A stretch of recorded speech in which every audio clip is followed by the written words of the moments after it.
Simone Collins' lungs burned as she sprinted through the rain-slicked streets of Seoul's Gangnam district, her burgundy dress clinging to her curves like a second skin. Thunder cracked overhead, but it couldn't drown out the sound she dreaded most: heavy footsteps gaining ground behind her. "Simone, you can't run forever." The voice belonged to Dante Morrison, her ex-boyfriend, his American accent cutting through the Korean night like a blade. She didn't understand how he'd found her. 3 months. She'd been free for 3 whole months after finally escaping his controlling grip in Chicago. The restraining order, the new phone, the flight across the world to teach English in South Korea, none of it had been enough. Her heels clicked frantically against wet pavement as she turned a corner into an upscale shopping district. Luxury boutiques lined both sides of the street, their windows glowing with warm light that mocked her panic. She could see people inside an expensive restaurant ahead, the kind of place that screamed money and power. A bottle shattered against the wall beside her head. "Stop running, and we can talk about this like adults." Dante's voice was closer now, accompanied by 2 other sets of footsteps. He'd brought friends. Of course he had. Simone's heart hammered against her ribs, maybe 5 seconds before they caught her. Maybe less. Her eyes scanned desperately and locked onto a man stepping out of a black Mercedes SUV in front of the restaurant. 30-something, tall, lean build inside a perfectly tailored charcoal suit that probably cost more than her monthly salary. Sharp jawline, dark hair styled with precision, an aura of controlled danger that made everyone nearby instinctively step back. Even from 15 feet away, she could see the slight scar cutting through his left eyebrow, the way his security detail moved around him with military precision, the subtle bow the restaurant manager gave him. This man was either very important or very dangerous. Probably both. Simone didn't think. Thinking had stopped being an option the moment Dante had cornered her outside her apartment an hour ago. She closed the distance in 3 running steps, grabbed the stranger's hand with both of hers, and pressed herself against his side. "Honey, I'm so sorry I'm late," she gasped in her breathless English, then added desperately in broken Korean, "Please, help me, please."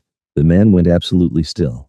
His hand, warm, calloused, surprisingly gentle, didn't pull away, but every muscle in his body tensed like a coiled spring. The entire street seemed to hold its breath. His security detail's hands moved toward concealed weapons. The restaurant manager's eyes widened in shock. A woman in designer clothes actually gasped. The stranger turned his head slowly, deliberately, and Simone found herself staring into the darkest eyes she'd ever seen. Not cruel, not kind, simply assessing, like he was calculating 1,000 variables in the space of a heartbeat. "Who are you?" His English was perfect, accent minimal but present, voice cold as winter steel. "Before you find out what happens next, do me a favor. Hit that like button if you're already hooked. Drop a comment telling me, would you grab a stranger's hand to escape danger or find another way out? And subscribe to Love and Tension because this story is about to get wild.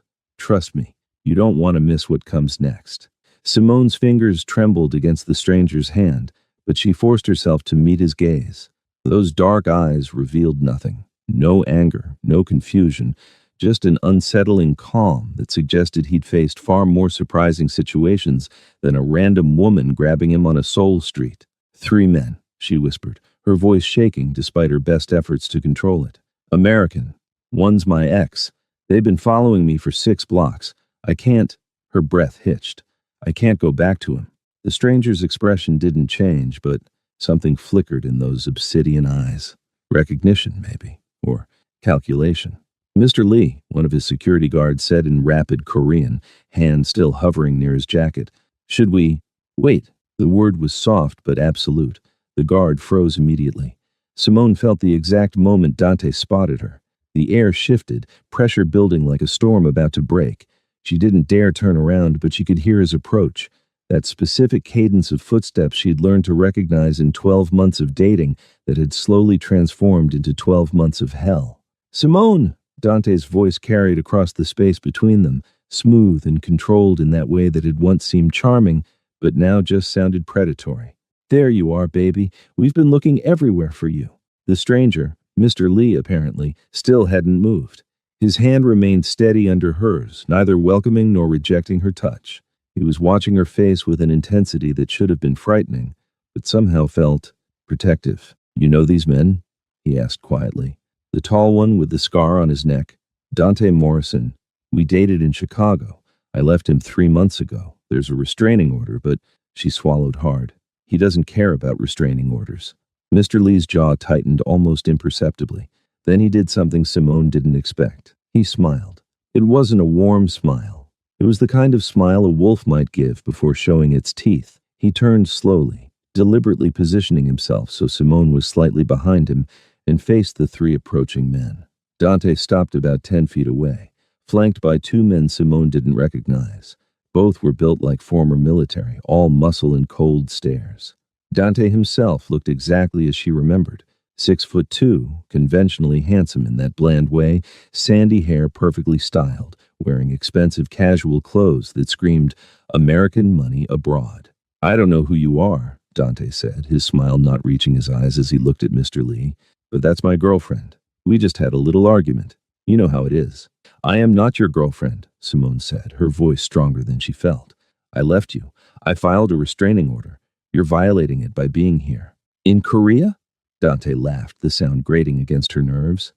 "Your little piece of paper from Chicago doesn't mean shit here, baby. Now stop embarrassing yourself and let's go have a conversation like rational adults." Mr. Lee tilted his head slightly, studying Dante with the same clinical assessment he'd given Simone. When he spoke, his voice carried a weight that made everyone in earshot instinctively pay attention.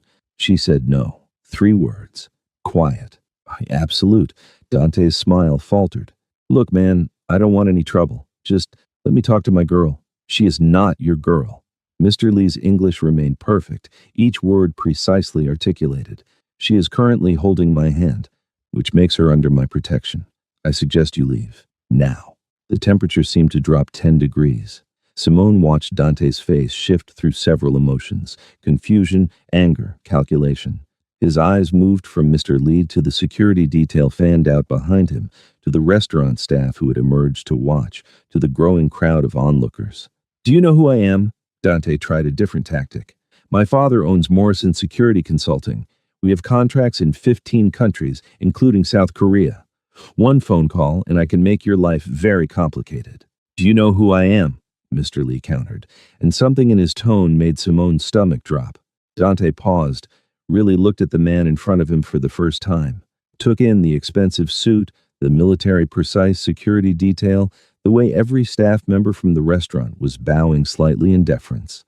One of Dante's friends leaned in, whispered something urgent in his ear. Dante's face went pale. "I didn't realize," he started, but Mr. Lee cut him off with a raised hand. "You have 10 seconds to walk away. After that, my patience expires, and when my patience expires—" He let the sentence hang, unfinished, but perfectly clear. For a long moment, nobody moved. Simone could feel her heartbeat in her throat, could feel the tremor in her own hands where they still clutched Mr. Lee's sleeve. Then, Dante stepped back. Just one step, but it felt like a retreat. "This isn't over, Simone," he said, trying to salvage some dignity. "You can't hide behind him forever." 10, Mr. Lee said softly. 9, 8. Dante turned and walked away, his two companions following. They disappeared around the corner, but Simone knew. God, she knew. They wouldn't stop. Dante never stopped. That was the problem. The crowd began to disperse, returning to their shopping and dining, though many kept glancing back with curious eyes. Mr. Lee's security detail relaxed incrementally, hands moving away from weapons, though their vigilance never truly wavered. Only then did Mr. Lee look down at Simone again. His expression remained neutral, but there was a question in his eyes. "Thank you," she breathed, finally releasing his hand. Her fingers felt cold without the contact. "I'm sorry for grabbing you like that. I was desperate, and you looked—" She stopped, unsure how to finish that sentence without sounding insane. "Dangerous?" he supplied, one eyebrow arching slightly. "Important," she corrected, like someone who could make him stop. "I made him leave. I did not make him stop." The distinction was deliberate. "He will return. Men like that always do." Simone's stomach sank because she knew he was right. "I know. I just needed, I don't know, a moment to breathe maybe, to think." Mr. Lee studied her for a long moment, then gestured toward the restaurant. "You're shaking. Come, sit. We will talk." It wasn't really a request, but it wasn't quite a command either. Simone hesitated, very aware that she'd just traded one potentially dangerous situation for another. She knew nothing about this man, except that he had enough power to scare off Dante with a few words. But she was cold, exhausted, and still terrified, and something about the way he'd positioned himself between her and Dante, not possessive, just protective, made her trust him more than her rational mind suggested she should. "Okay," she said quietly. "Thank you." He led her inside the restaurant, and the manager practically fell over himself to escort them to a private room in the back. The security detail took up positions outside, silent and efficient. Simone found herself seated across from Mr. Broad Lee at a low table in a beautifully appointed room with traditional Korean artwork on the walls. A server appeared immediately with hot tea, then vanished at a subtle gesture from Mr. Lee. "Tell me," he said, pouring tea for both of them with practiced grace. "Exactly what happened. Start from the beginning." So she did. Simone explained about meeting Dante in Chicago, how charming he'd seemed at first, how slowly, almost imperceptibly, he'd isolated her from friends and family, how the control had escalated, monitoring her phone, questioning her whereabouts, making her feel crazy for wanting normal independence, how it had never gotten physically violent, but the threat was always there, simmering beneath every conversation. "I left 8 months ago," she said, wrapping her hands around the warm teacup. "Stayed with a friend. Filed the restraining order, changed my number, applied for teaching positions abroad because I knew staying in Chicago meant he'd always find me. I got accepted to teach English here in Seoul 2 months ago. I thought I was safe. But he found you? It wasn't a question. This morning, he was waiting outside my apartment building. I don't know how he knew where I lived. I ran. He chased. I've been running for hours, trying to lose him in the crowds, but..." She shook her head. "He's persistent." Mr. Lee's fingers drummed once against the table, the only sign of emotion she'd seen from him. "Morrison Security Consulting. I know of them. They do corporate security, executive protection, some government contracts. Not entirely legitimate, but they maintain a clean enough facade." "You know them?" Simone asked, surprised. "I make it my business to know anyone operating in my city who might become problematic." He sipped his tea, dark eyes never leaving her face. "Tell me, Simone Collins, why should I continue to help you?" The blunt question shouldn't have surprised her, but it did. She didn't know what she'd expected. More questions, maybe. Some expression of sympathy. Not this cold cost-benefit analysis, but somehow she respected him more for it. "I don't know if you should," she admitted. "I grabbed you because I was desperate and you looked powerful enough to make him hesitate. It worked. You don't owe me anything beyond what you've already done." "That is correct. I do not." He set down his teacup with precise care. "However, I am not a man who acts without purpose. When you grabbed my hand, you created a situation. Everyone who was present saw you claim connection to me. They saw me protect you. In my world, that matters." "Your world?" Simone repeated carefully. "I think you are intelligent enough to guess that I am not a simple businessman, Miss Collins." She was. The security detail, the way people reacted to him, the casual mention of knowing about Morrison Security's legitimacy issues, it all painted a clear picture. "You're involved in organized crime," she said flatly. "I prefer to think of it as operating in the spaces between official structures," he replied with a slight smile. "But yes, my name is Lee Sung-ho. My family has interests throughout Seoul and beyond. When you grabbed my hand tonight, you accidentally placed yourself under my protection in a very public way. That creates obligations. For both of us." Simone's heart sank. She'd escaped one controlling man, only to potentially bind herself to someone even more dangerous. "I didn't mean to create obligations. I was just trying to survive." "I understand, but intent does not change consequence." He refilled both their teacups, the gesture oddly domestic given the conversation. "Your ex-boyfriend will not stop pursuing you. Men who need to control rarely surrender that easily. Morrison Security has resources, money, connections. If he wants to find you, he will keep finding you." "I know," Simone whispered, hating how defeated she sounded. "However," Lee Sung-ho continued, "he does not have the resources I have. If you were truly under my protection, not just appearing to be in a moment of crisis, but genuinely connected to me, he would not dare approach you again." Simone looked up sharply. "What are you suggesting?" A transaction. You need protection from a persistent threat. I need. He paused, considering his words. I need someone who can move in certain social circles without raising suspicion. Someone Western, educated, presentable. Someone who appears to be exactly what they are, a teacher, legitimate, with no connections to my world. You want to use me as a cover, Simone said, understanding clicking into place. I want to offer you genuine protection in exchange for occasional assistance, he corrected. You would continue teaching, living your life. But when I need someone to attend a charity event, to make an introduction, to be present at a gathering where my usual associates would stand out, you would be there. As what? Your girlfriend? The word tasted strange. As someone under my protection. The specific label is less important than the reality. You would be safe, financially comfortable, free to live your life within reasonable boundaries, and Dante Morrison would never touch you again. It was too good to be true. Simone had learned that lesson the hard way with Dante. Anything that seemed perfect always had hidden costs. What's the catch? She asked directly. Lee Sung-ho smiled again, and this time it reached his eyes. You are intelligent. Good. The catch is that association with me comes with risks. People in my world have enemies. Those enemies might target you to get to me. You would need security. Always. Your movements would be monitored for your own safety. Your independence would be limited. So I'd trade one cage for another? Perhaps. Or you could view it as trading an unstable, abusive situation for a stable, protective one, with clear boundaries and mutual benefit. He leaned back slightly. I am not your ex-boyfriend, Miss Collins. I do not need to control you to feel powerful. I need competent people around me who can fulfill specific roles. You need protection from a genuine threat. This is business. Simone stared into her teacup, mind racing. Everything he said made logical sense, but logic and safety were two different things. How long? She asked. 1 year.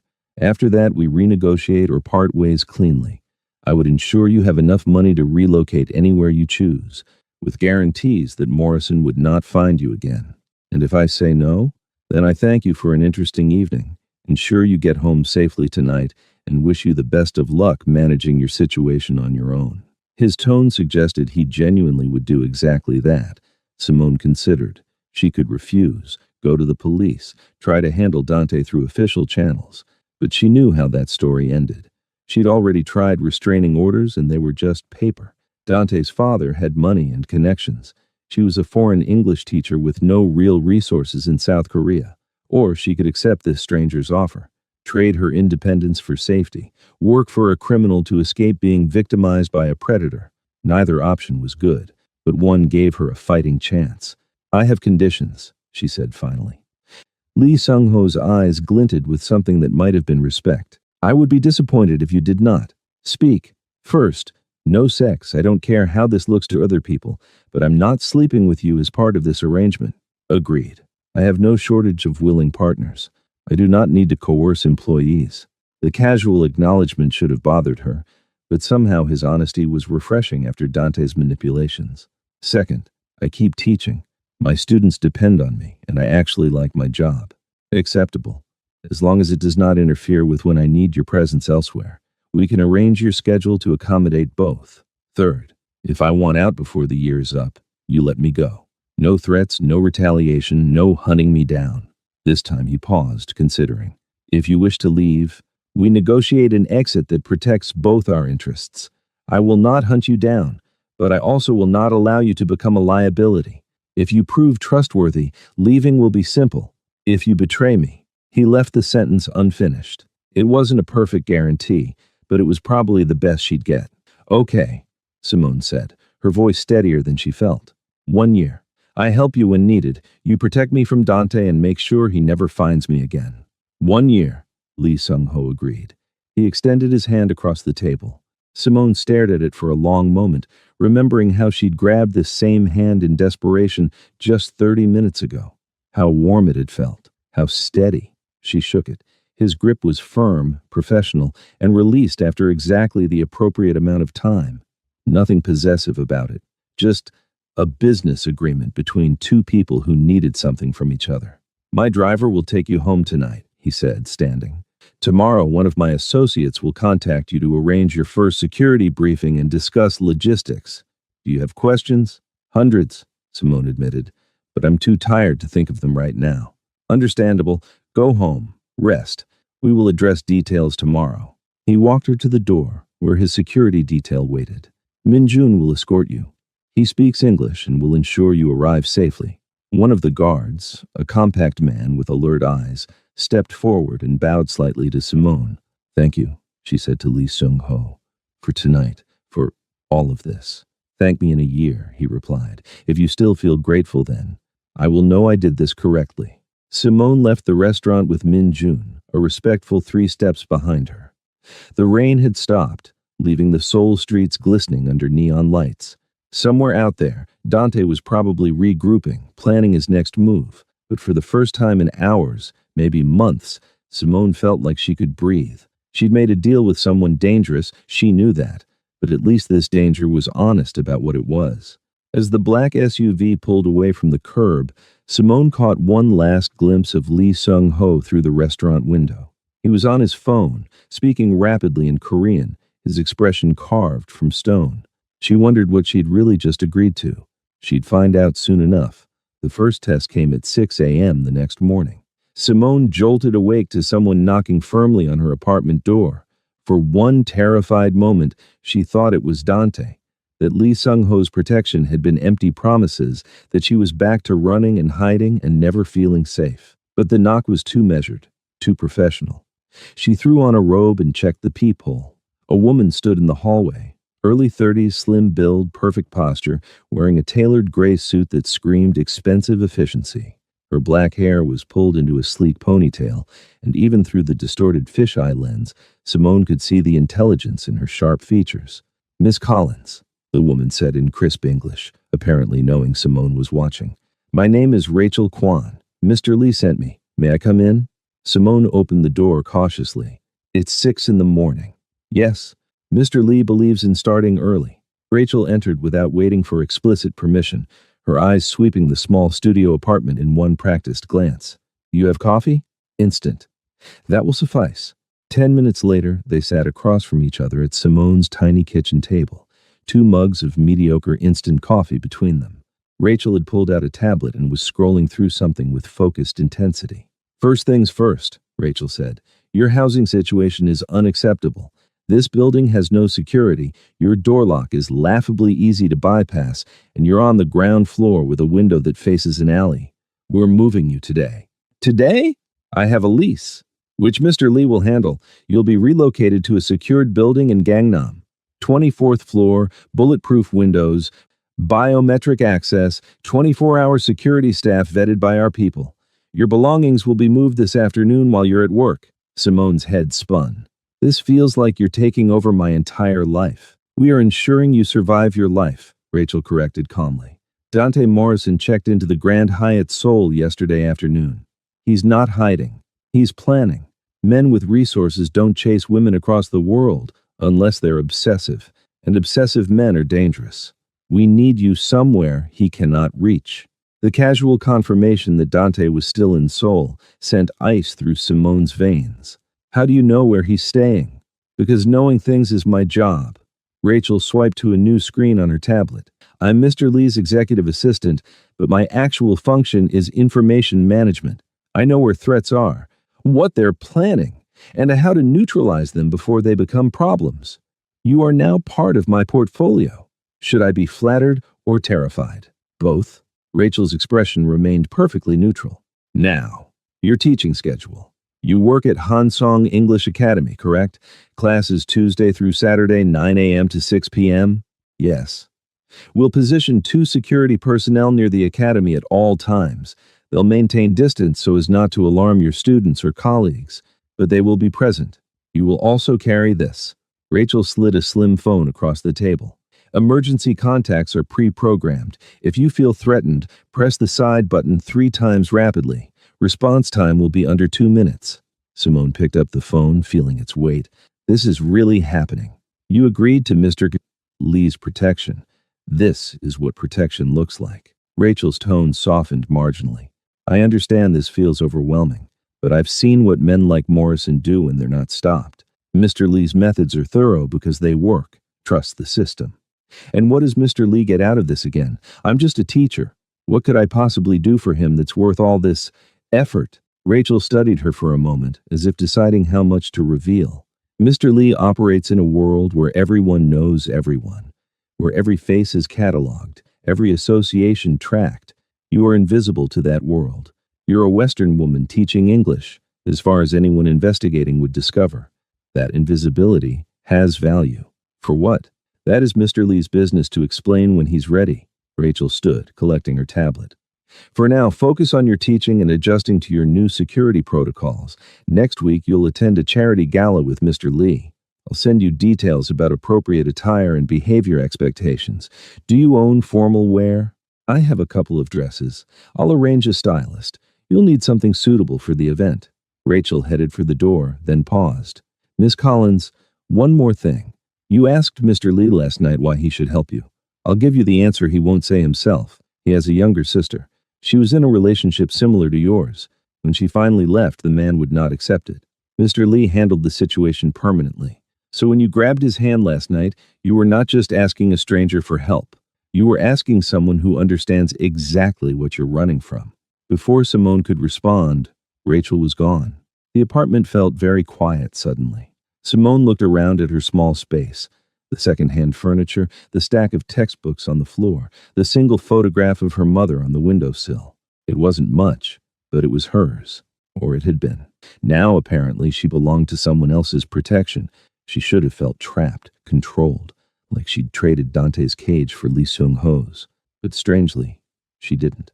Maybe because Lee hadn't asked her to change who she was, hadn't asked her to cut her hair or wear different clothes or stop seeing friends. He'd just removed the immediate threat and put structures in place to keep her safe. The control felt different, clinical, professional, not personal. Simone wasn't naive enough to think that made it okay, but it made it tolerable. And tolerating this situation for a year in exchange for Dante never finding her again? She could do that. Her classes that day passed in a blur. Simone taught present perfect tense to her intermediate students, corrected pronunciation with her advanced group, and graded quizzes during lunch, all while hyper-aware of the two men in dark suits positioned across the street from the academy. Her students didn't notice them. Her colleagues didn't notice them. But Simone felt their presence like a weight, reassuring and unsettling in equal measure. When she finished her last class, a black sedan was waiting at the curb. Different from last night's SUV, but the same aura of expensive efficiency. The driver, a woman this time, middle-aged with kind eyes, introduced herself as Yuna and explained she'd be Simone's primary driver going forward. Your new apartment is ready, Yuna said in careful English as they merged into Seoul's chaotic evening traffic. Miss Rachel arranged everything. Very nice place. You will like. The new building was not just nice. It was luxury Simone had only seen in magazines. The lobby had marble floors, abstract art installations, and a security desk staffed by 3 guards who all nodded respectfully to Yuna. The elevator required both a key card and fingerprint scan. When the doors opened on the 24th floor, there were only 2 apartments, and one of them was hers. Inside, Simone found her belongings had been moved with meticulous care. Her books were alphabetized on new shelves. Her clothes hung in a walk-in closet that was bigger than her old apartment's bedroom. The furniture was modern, expensive, and perfectly arranged. Floor-to-ceiling windows offered a breathtaking view of Seoul's nighttime skyline. On the kitchen counter, she found a note in precise handwriting. Welcome to your new home. Security operates 24 hours. Rachel will contact you tomorrow regarding the gala. Rest tonight. You are safe here. L.S. Touch. Simone stood at the window, looking out at the glittering city spread below her like a jeweled blanket. Somewhere down there, Dante was plotting, scheming, figuring out how to get to her. But up here, 24 floors above the street with bulletproof glass between her and the world, Simone finally let herself exhale. For the first time in 8 months, she felt safe enough to sleep without nightmares. The week passed in a strange new rhythm.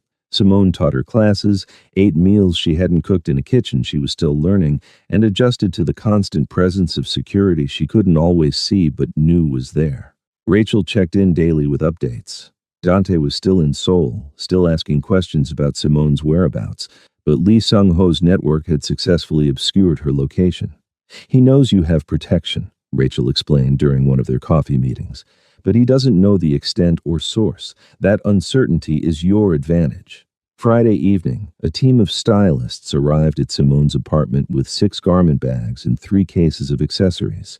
The lead stylist, a sharp-eyed woman named Soo Jin, assessed Simone with the clinical precision of a surgeon planning an operation. "Mr. Lee specified elegant but not submissive," Soo Jin said, circling Simone like a predator sizing up prey. "You need to look like you belong at his side, but like you chose to be there. Not purchased, not owned, accompanying." They settled on a midnight blue dress that hugged Simone's curves without clinging, the neckline sophisticated rather than revealing, the fabric expensive enough to whisper when she moved. Heels that added 3 inches to her height. Simple diamond earrings that Rachel mentioned were on loan from Mr. Lee's collection in a tone that suggested they cost more than Simone's yearly salary. "Remember," Rachel said as the stylists packed up, "this is not a date. This is a professional appearance. You are there to be seen with Mr. Lee, to deflect certain questions, to make his presence at a charity event seem less connected to his business interests and more connected to personal life. Smile politely, make small talk. Let him guide conversations. Do not volunteer information about yourself beyond surface details. What if someone asks how we met? Tell them the truth. You met by chance when you needed help, and he provided it. People will assume romance. You neither confirm nor deny. Ambiguity serves our purposes." The night of the gala, Min Jun arrived at 7 p.m. sharp to escort Simone downstairs. But instead of the usual sedan, a midnight blue Bentley waited at the curb, its paint job perfectly matching Simone's dress. Lee Sung-ho stood beside it, and for the first time since that rainy night, Simone saw him in something other than a business suit. He wore a tuxedo tailored with such precision it looked painted on, his hair styled back to show that scar through his eyebrow more prominently. He looked elegant and dangerous in equal measure, like violence wrapped in expensive fabric. His eyes traveled over her appearance once, quickly, assessing rather than leering. "You look appropriate," he said, which was possibly the least romantic compliment Simone had ever received. "Thank you," she replied uncertainly.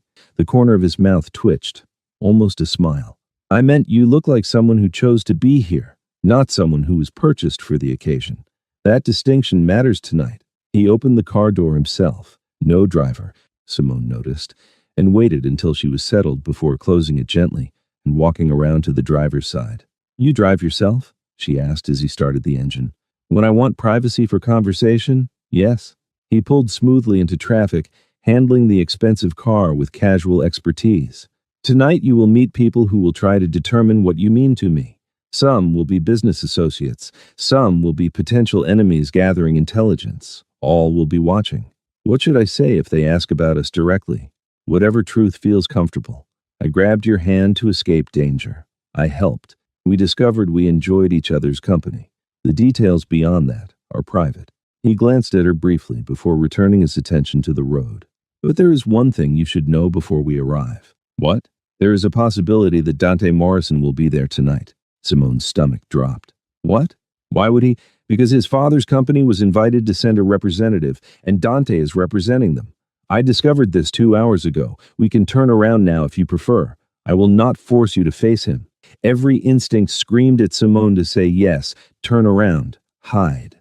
But something else, something harder that had been growing in her since that first terrified sprint through Seoul's streets, pushed back. "Will I be safe?" she asked. "Yes. He will not approach you while you are with me. He is arrogant, but he is not suicidal." Lee's voice carried absolute certainty. "However, seeing you there, successful, protected, beyond his reach, will infuriate him. That fury might make him reckless later. You should understand that risk before choosing to attend." Simone thought about it, about spending another night hiding, letting Dante's shadow dictate her movements, about the year stretching ahead where she'd be looking over her shoulder constantly unless something changed. "I want to go," she said firmly. "I want him to see that he doesn't control me anymore." Lee Sung-ho nodded once, something that might have been approval flickering across his features. "Then we go, but stay close to me, always." The gala was held at one of Seoul's most prestigious hotels, the ballroom glittering with chandeliers and decorated in elegant whites and golds. Women in designer gowns drifted through crowds of men in expensive tuxedos, champagne flowing freely, string quartet playing softly in the background. The air hummed with money and power and carefully cultivated appearances. Lee Sung-ho's arrival caused a ripple effect. Conversations paused, heads turned. People recalibrated their movements to either intersect with his path or avoid it, depending on their relationship to him. His hand settled at the small of Simone's back, not possessive, just guiding as they entered. The touch was warm through the thin fabric of her dress, steady and somehow reassuring. "Smile," he murmured. "You are supposed to be enjoying yourself, not attending an execution." Simone forced her lips into something approaching a smile. "Easy for you to say. Everyone here either fears you or wants something from you. I'm just trying not to trip in these heels." That almost smile appeared again. "Then we make a good pair. I navigate the politics. You navigate the footwear. Together, we survive the evening." They made their way through the crowd, Lee stopping occasionally to exchange brief pleasantries with various people. Each introduction followed the same pattern. Lee would present Simone simply as Miss Collins, offer no explanation of their relationship, and allow the other person's curiosity to hang unanswered in the air. Simone noticed how he positioned himself, always between her and potential threats, always within arm's reach, never leaving her isolated or vulnerable to uncomfortable questions. "You're good at this," she observed quietly during a lull in conversations. "At what?" "Protection without imprisonment. Dante always made me feel like I was on display, like he was showing off property. You make me feel like I'm here because I chose to be." Lee's expression flickered with something complex. "Because you did choose to be here. Our arrangement is transactional, not possessive. I protect you. You assist me. Neither of us owns the other." Before Simone could respond, a cold voice cut through the ambient noise. "Well, this is unexpected." Simone's entire body went rigid. She knew that voice the way trauma survivors know the sound of their attacker's footsteps. Dante stood 10 feet away, champagne glass in hand, wearing a perfectly tailored tuxedo that his father's money had purchased. He looked exactly as he always did, handsome, charming, with a smile that never quite reached his eyes.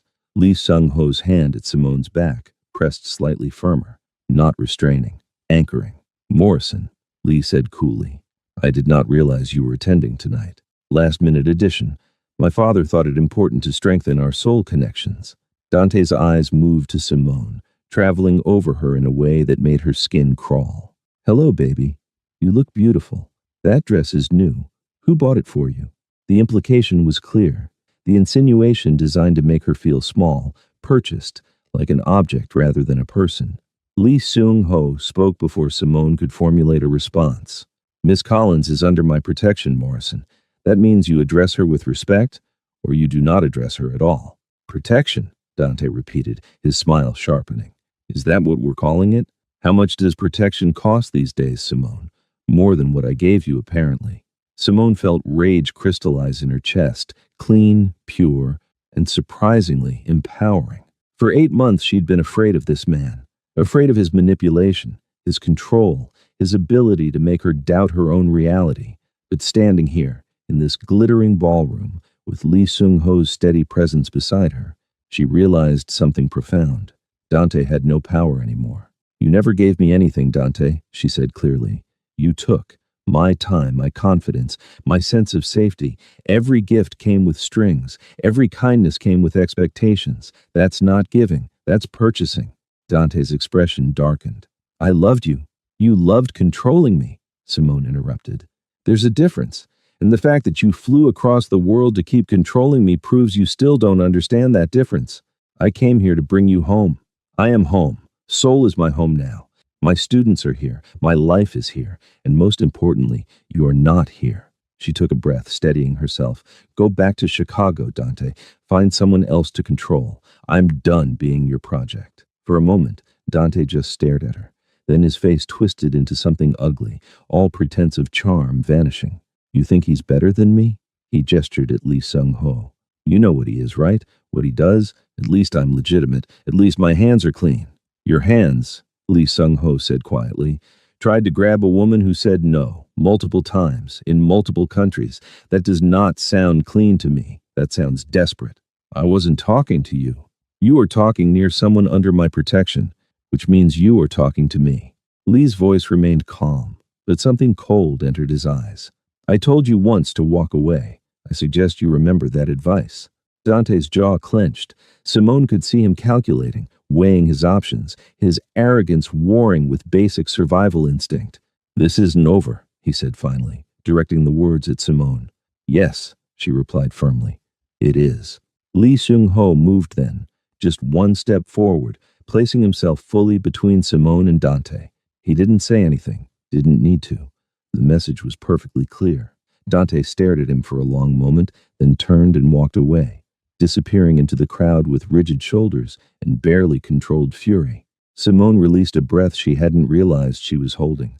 Her hands were shaking slightly, adrenaline flooding her system now that the confrontation was over. You did well, Lee said quietly, turning back to her. You held your ground without escalating. That takes strength. I wanted to hit him, Simone admitted. Is that terrible? No, that is human.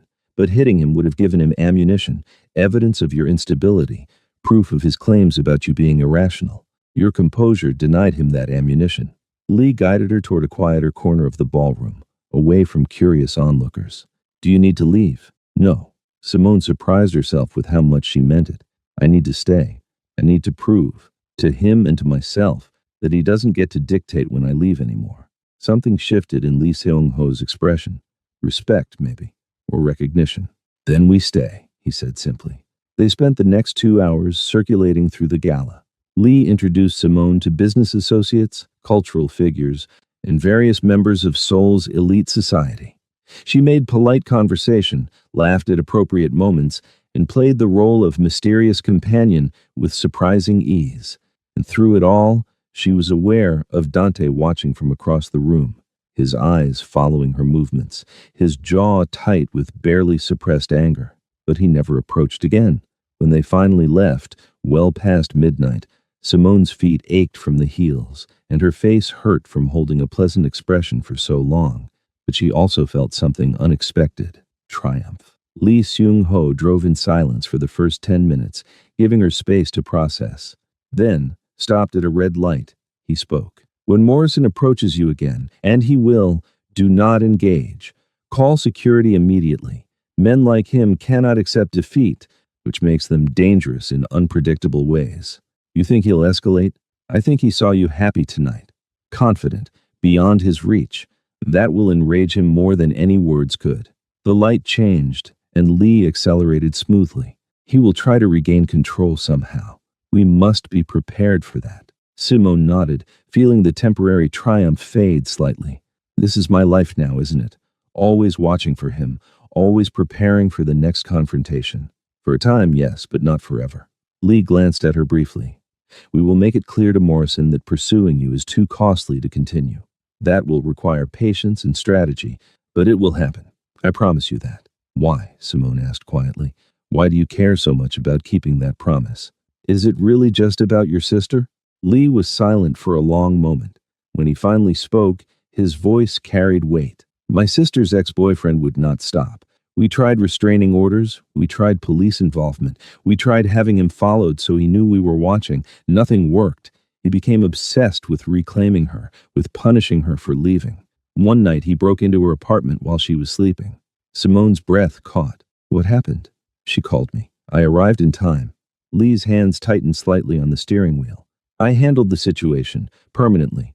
My sister is safe now, living in Paris under a new name with a new life. With the trauma of those months when she was hunted, he shook his head. I will not allow another woman to endure that if I have the power to prevent it. So this really is about protection, Simone said softly. Not control. They can look similar from the outside, Lee acknowledged. But the difference is consent. You agreed to this arrangement. You can end it. You maintain agency. That distinction matters more than any security protocol I could implement. They pulled up to Simone's building.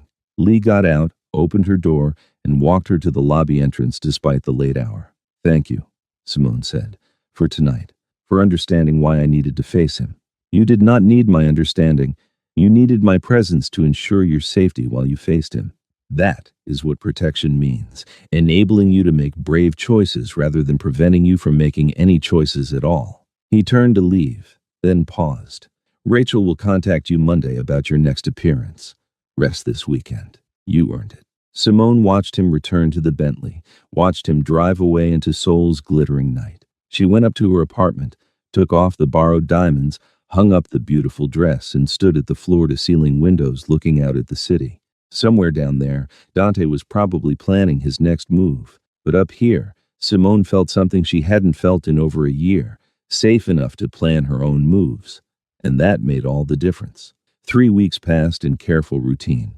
Simone taught her classes, attended 2 more events with Lee Sung-ho, a business dinner and a gallery opening, and slowly adjusted to her new reality.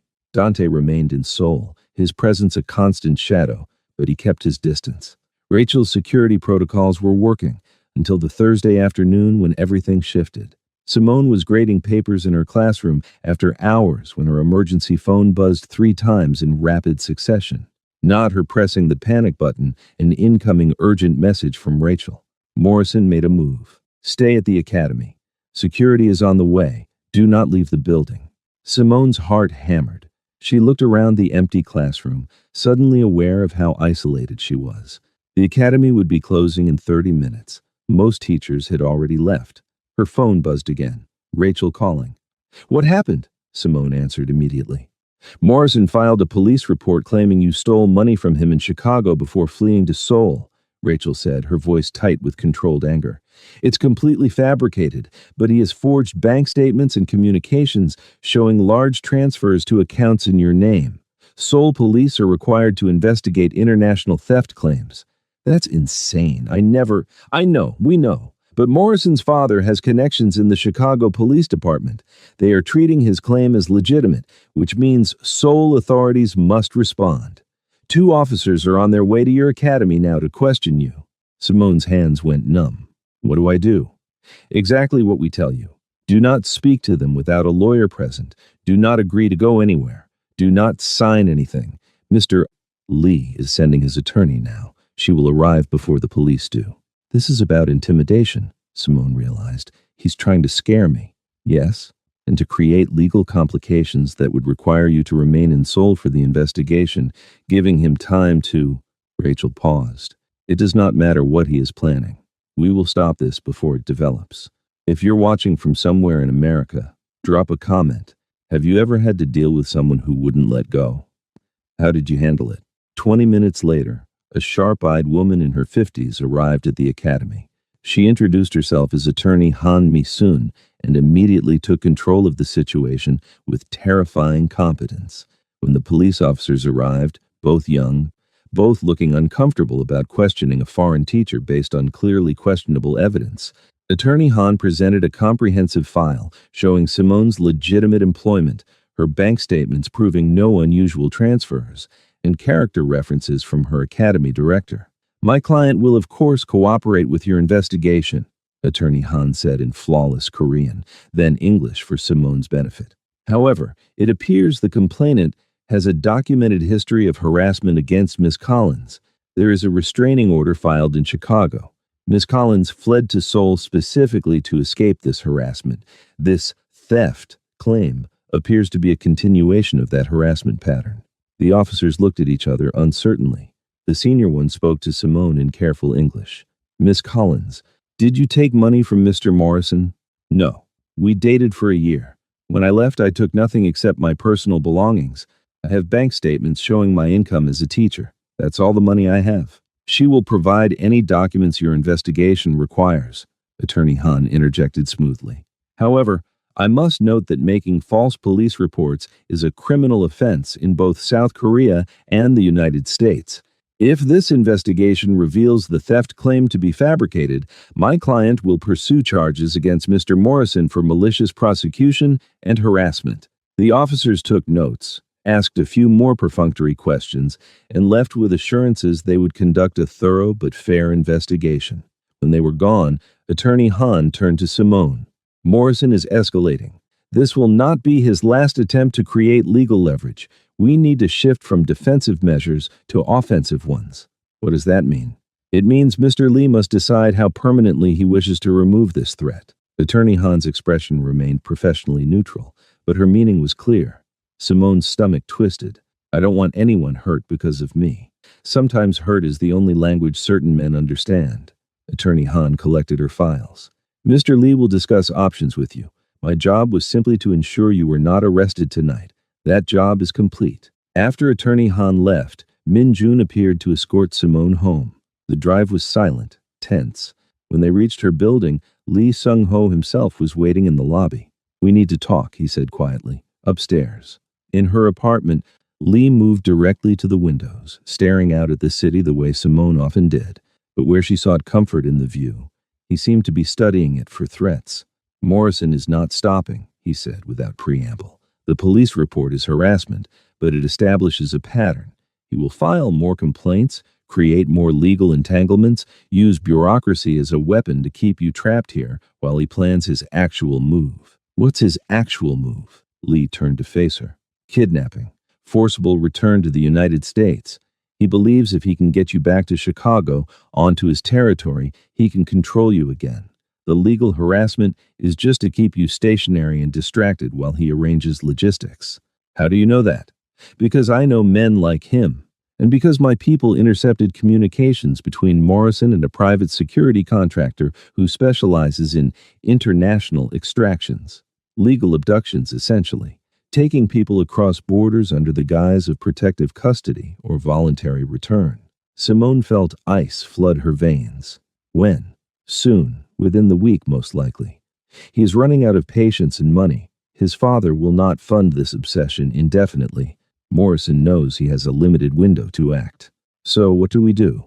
Lee Sung-ho was quiet for a long moment. When he spoke, his voice carried a weight Simone hadn't heard before. I can eliminate this threat. Permanently.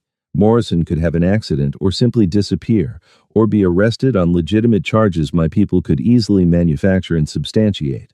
I have the resources and connections to remove him from your life entirely. You're talking about killing him, Simone said flatly, or imprisoning him, or destroying his reputation so thoroughly that he loses all resources to continue pursuing you. I am offering you options, not a single solution. Lee's dark eyes met hers. But all options involve me using violence, direct or indirect, on your behalf. You must decide if you can accept that. Simone walked to the window, standing beside him, looking out at Seoul's nighttime sprawl. If you kill him, that makes me responsible for his death. No, his obsession made him responsible for his own death. You would simply be choosing to protect yourself. And if I say no, if I tell you I can't have that on my conscience, then we continue defensive measures. Better security, legal counterattacks, making it increasingly difficult for him to operate. Eventually, he will run out of resources or motivation and give up. Probably. Probably? Simone repeated. Men like Morrison rarely give up when given the choice. They have to be forced to stop. The question is how much force you are comfortable with me applying. Simone thought about Dante, about the months of manipulation and control, about the fear that had driven her across the world. About standing in that ballroom 3 weeks ago, finally feeling strong enough to tell him no. She thought about Lee Sung-ho's sister, about what it meant that he'd handled the situation permanently. I don't want him dead, she said slowly, but I do want him stopped. Completely. Permanently. In whatever way accomplishes that without me having to carry the weight of someone's death. Lee nodded. Then we pursue option 2. I make him understand that continuing this pursuit will cost him everything he values, his father's business, his freedom, his future. I make the cost of having you so high that even his obsession cannot justify paying it. How? By exposing the truth about Morrison's security consulting. They maintain a clean facade, but their international operations involve activities that would interest both American and Korean authorities. I have evidence of these activities. If Morrison does not retreat, that evidence becomes public. You destroy his father's company to stop him? I would demonstrate that I can destroy his father's company.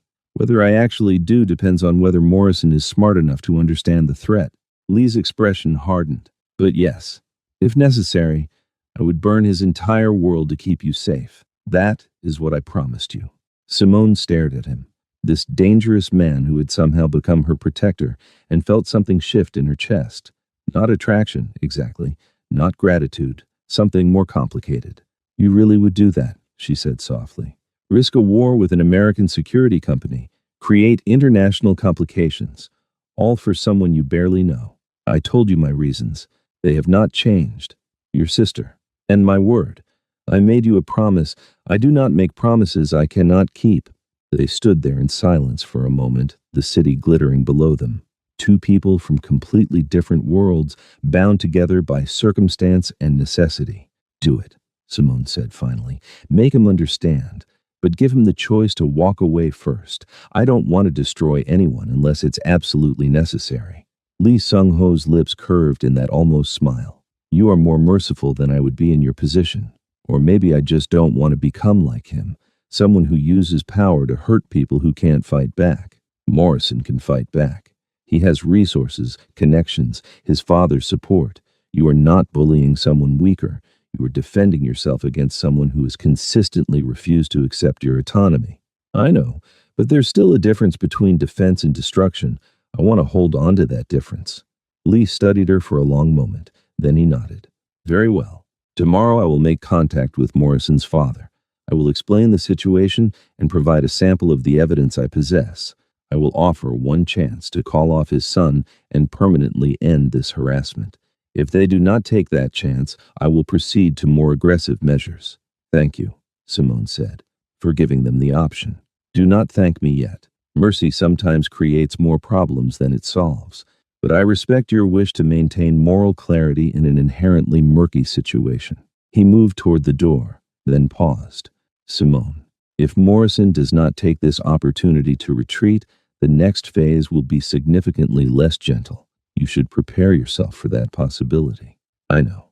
After he left, Simone stood at the window for a long time, thinking about power and protection and the thin line between the two. Lee Sung-ho was a criminal. She knew that. His business involved violence, intimidation, activities that would horrify her if she examined them too closely. But he was also the only person who had taken her fear seriously enough to act on it, and that complicated everything. The response from Morrison Security Consulting came faster than expected. Friday morning, Rachel appeared at Simone's apartment with her tablet and her usual unreadable expression. Morrison's father called Mr. Lee directly, Rachel said without preamble. He reviewed the evidence. He understands the implications. He has agreed to recall his son to Chicago immediately and personally ensure that Dante does not return to Seoul or attempt any further contact with you. Simone felt relief flood through her. So it worked? He's leaving? The father is leaving today. He flew here to collect Dante personally. However, Rachel's pause was ominous. Dante is resisting. He believes his father is overreacting. He thinks Mr. Lee is bluffing about the evidence. Is he bluffing? No. Mr. Lee never bluffs. The evidence is comprehensive and would result in federal charges in the United States, criminal charges in 3 other countries, and complete destruction of Morrison Security Consulting's reputation and contracts. Rachel swiped her tablet screen. Dante does not understand that reality yet. He still believes he can negotiate or manipulate his way out of consequences. So what happens now? Mr. Lee has arranged a meeting this afternoon. He wants you there. Simone's stomach dropped. Why? I don't need to be in the room when... Yes, you do, Rachel interrupted gently. Because Dante needs to hear from you directly that you are done, that there is no scenario where you return to him. He keeps pursuing you because he believes if he just tries hard enough, applies enough pressure, you will eventually submit. You must remove that belief completely. And if I refuse to meet with him? Then Mr. Lee proceeds to phase 2 without giving Morrison the satisfaction of understanding why his world is ending. But Mr. Lee believes you deserve the opportunity to face him one final time, on your terms, with complete safety guaranteed. This is your choice. Simone thought about it, about Dante's face at the gala, his fury barely contained, about months of manipulation and control, about the freedom she'd found in Seoul, fragile but real. I'll do it, she said. When and where? 3 p.m., neutral location, a private room at the Shilla Hotel. Mr. Lee will be present. Security will be present. Dante and his father will be present. You say what you need to say. Then it ends. The meeting room at the Shilla Hotel was expensively anonymous, the kind of space where powerful people conducted business they preferred to keep private. Floor-to-ceiling windows overlooked Seoul's skyline. The conference table could seat 12, but currently held only 6 chairs. Lee Sung-ho arrived with Simone 30 minutes early. His security detail swept the room, checked for recording devices, and positioned themselves at strategic points. Min Jun stood directly behind where Simone would sit, a silent promise of protection. "Remember," Lee said quietly, "you are not here to negotiate or explain yourself. You are here to state reality. Keep it simple. Keep it final. Do not let him draw you into arguments about the past or hypotheticals about the future. What if he tries to apologize, to promise he's changed? Then you acknowledge that change is possible but irrelevant to your decision. Your boundaries are not contingent on his behavior improving. They exist regardless." At precisely 3 p.m., the door opened. Dante entered first, his father right behind him. Frederick Morrison was an older, harder version of his son. Same build, same calculated charm worn like armor, but with the added weight of someone who had built an empire through morally questionable means. His eyes moved immediately to Lee Sung-ho, sizing him up, recognizing a fellow predator. "Mr. Lee," Frederick said, extending a hand. "Thank you for agreeing to this meeting." "Mr. Morrison." Lee shook his hand briefly. "Please sit." Dante's eyes were locked on Simone. She forced herself to meet his gaze without flinching. "Hello, Simone," he said, his voice carrying that familiar mix of affection and possession that used to make her feel cherished, but now just made her skin crawl. "You look well." "Don't," she said quietly. "Don't do the charm routine. We're past that." His expression flickered with something dark before smoothing back to careful neutrality. "I'm here because my father insisted. He showed me some concerning documents that Mr. Lee provided. Documents about our company's international operations. Documents that are accurate," Lee interjected calmly, "and which would be of great interest to federal authorities." Frederick Morrison's jaw tightened. "We understand the position, Mr. Lee. I'm prepared to ensure my son returns to Chicago and does not contact Miss Collins again. I'm here to formalize that agreement." "I don't need an agreement formalized by you," Dante said, his voice rising slightly. "I need to talk to Simone, alone. 5 minutes, that's all I'm asking." "No," Simone and Lee said simultaneously. Dante focused on Simone. "Baby, please, just let me explain." "I'm not your baby," Simone interrupted, her voice steady despite the anger building in her chest. "I was never your baby. I was your project, your possession, something you could control and shape and manipulate until I fit your idea of perfect. That's not fair. I loved you. You loved the idea of me, the version you created through isolation and control. You didn't love who I actually am because you never let me be who I actually am." Simone felt years of suppressed words rising up. "Every decision I made had to run through you. Every friend I saw, every job opportunity I considered, every outfit I wore. All of it required your approval. That's not love. That's ownership. I was protecting you. From what? From having my own thoughts? My own life?" Simone leaned forward slightly. "I left you, Dante. I filed a restraining order. I moved across the world. I have told you no in every way possible. And you still can't accept it because you fundamentally do not see me as a person with the right to make choices you don't approve of." Dante's face was reddening, his careful control slipping.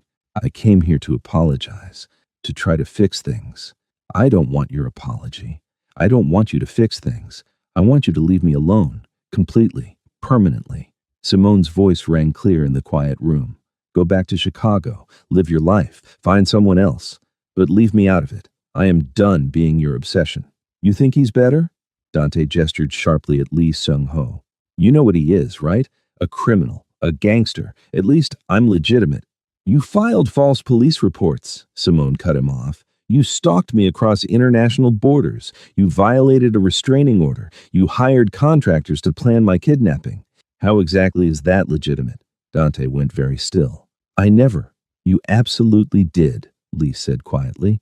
"I have the communications, the contracts, every plan you made to forcibly return Miss Collins to the United States. Would you like me to share those details with your father? or perhaps with the authorities who would be very interested in an American citizen planning international abduction. Frederick Morrison closed his eyes briefly, the gesture of a man realizing exactly how badly his son had compromised everything he'd built. "Dante," he said, his voice hard as iron. "Enough. We're done here. Dad, if you would just listen." "I said we're done." Frederick stood, his presence commanding the room. "Mr. Lee, you have my word. Dante returns to Chicago today. He will not contact Miss Collins again. I will personally ensure he understands the consequences of violating that agreement." "And if he does violate it?" Lee asked mildly. "Then you release your evidence, and I will not intervene to protect my company or my son.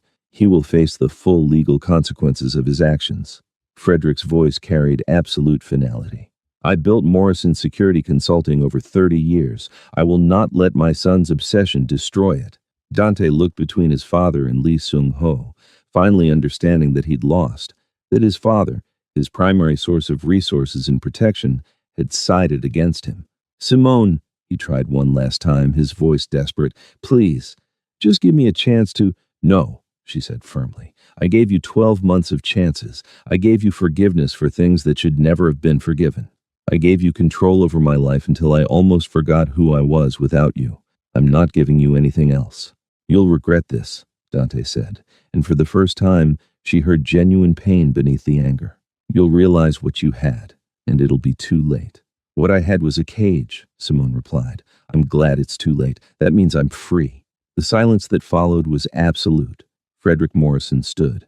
"Dante, now." For a moment, Simone thought Dante might refuse, might lunge across the table or make some desperate gesture, but Lee Seung-ho's security detail shifted slightly, and whatever Dante saw in their movements convinced him to remain seated.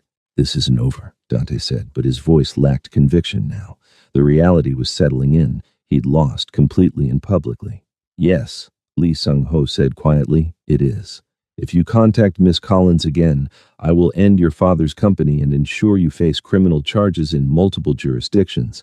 If you return to Seoul, you will not leave alive. If you attempt to hire anyone to approach her on your behalf, I will know within hours and respond accordingly.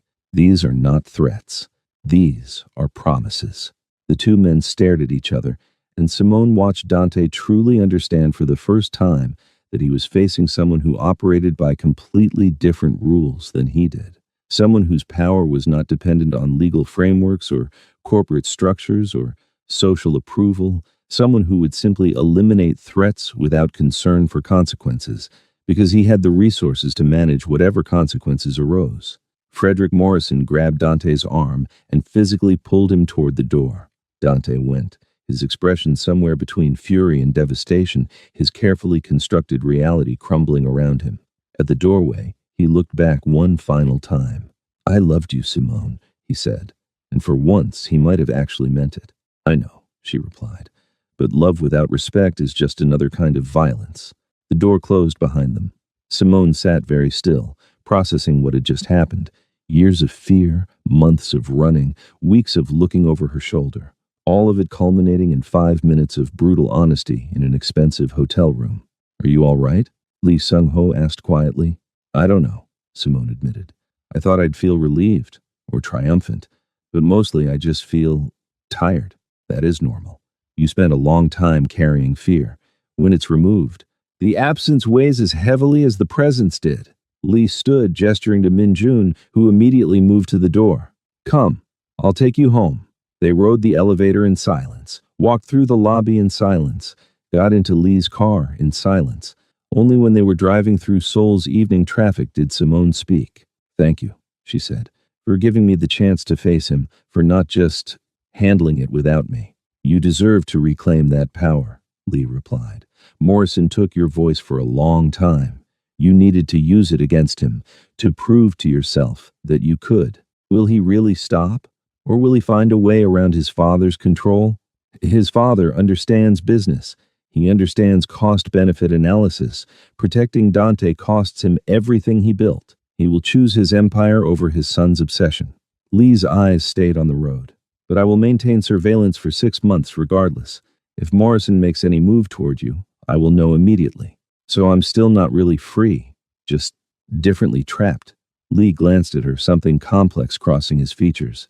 Freedom is not the absence of all constraints. It is the presence of choices. You chose to accept my protection. You can choose to end it. Those choices make you free, even within constraints.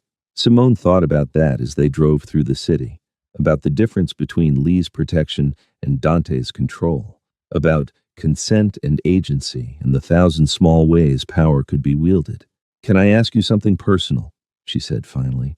"You can ask. I may not answer. Your sister, the one who had an ex who wouldn't stop. What happened to him, really?" Lee was quiet for so long, Simone thought he wouldn't respond. Then, "I made him understand that his life was forfeit if he came near her again. He did not believe me, so I demonstrated that I meant it. You killed him. I removed a threat that could not be neutralized any other way. The distinction matters to me, even if it does not change the outcome. Does your sister know? She knows he disappeared. She knows she's safe. She does not know the specific details, and I will never burden her with them. Some knowledge serves no purpose except to create guilt." Simone absorbed that. "Do you feel guilty?" "No. I feel satisfied that I protected someone I love from someone who refused to respect her humanity. If that makes me a monster, so be it. But I am a monster who keeps his family safe." They pulled up to Simone's building. Lee got out, walked her to the entrance as he always did. But this time, she stopped him before he could turn away. "You're not a monster," she said quietly.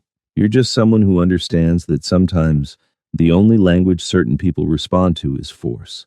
I don't like that reality, but I'm grateful you understand it, because I wouldn't have survived Dante without you." Lee Sung-ho studied her face in the lobby's soft lighting. "You survived Dante before you met me. You left him, filed the restraining order, moved countries. All I did was provide resources to make that survival less painful. You did more than that. You gave me the ability to look him in the eye today and say no without being terrified. That's not nothing." "No," he agreed. "It is not nothing." They stood there for a moment, the usual boundaries of their professional arrangement feeling suddenly less clear. Then Lee stepped back, restoring the distance. "Rest this weekend," he said. "Rachel will contact you Monday about the next event. And Simone, what you said to Morrison today about love without respect being violence, remember that applies to all relationships, including ours. If I ever make you feel controlled rather than protected, you tell me immediately." "I will," she promised. She watched him leave, then went up to her apartment, stood at her windows, looked out at Seoul spreading below her in all its glittering complexity. For the first time since Dante had appeared outside her apartment building weeks ago, Simone felt like she could breathe fully. He was gone, really gone. Not just temporarily retreated, but forcibly removed from her life with the kind of finality only someone like Lee Sung-ho could provide. She should have felt nothing but relief.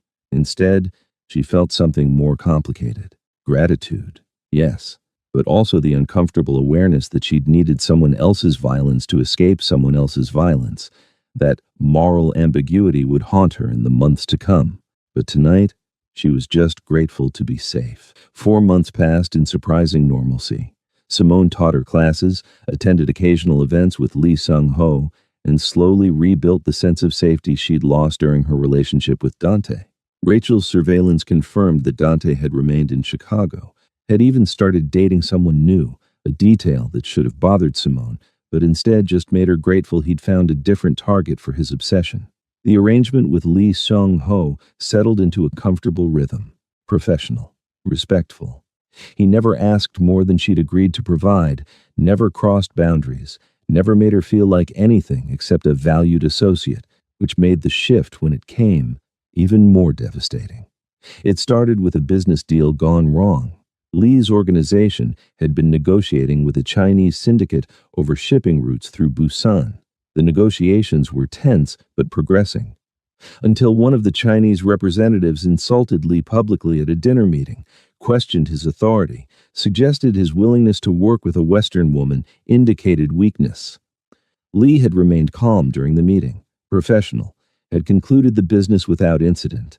Then, 2 days later, the Chinese representative was found beaten so severely he required hospitalization. Simone heard about it from Rachel, who mentioned it casually during their weekly check-in as if discussing the weather. "Wait," Simone said, her coffee cup frozen halfway to her lips. Lee ordered that? Why? Rachel looked surprised by the question. Because the man disrespected him publicly. That cannot be allowed to stand in Mr. Lee's world. But they'd finished their business. The deal was done. Why retaliate after the fact? Because reputation matters more than any individual deal. If Mr. Lee allows disrespect without consequence, others will test those boundaries. The beating was a message, not to the man himself, but to everyone watching. Simone felt something cold settle in her stomach. Was the man involved in anything criminal? Had he actually done something to deserve that level of violence? Rachel's expression shifted slightly. He insulted Mr. Lee. In our world, that is sufficient reason. After Rachel left, Simone couldn't shake the conversation. She'd known what Lee Sung-ho was, had understood intellectually that his world operated by different rules. But she'd mostly seen the protective side of that power, using force to defend her from Dante, using influence to keep her safe. This was different. This was violence as performance, brutality as brand management. She tried to dismiss it, tried to tell herself it wasn't her business, that her arrangement with Lee didn't require her to approve of everything he did. But it bothered her. 2 weeks later, she attended a gallery opening with Lee, a legitimate cultural event, the kind where his presence lent prestige and no one asked uncomfortable questions about how he'd acquired the wealth to be such a generous patron. Simone was making polite conversation with a curator when she overheard 2 men talking near the sculpture display.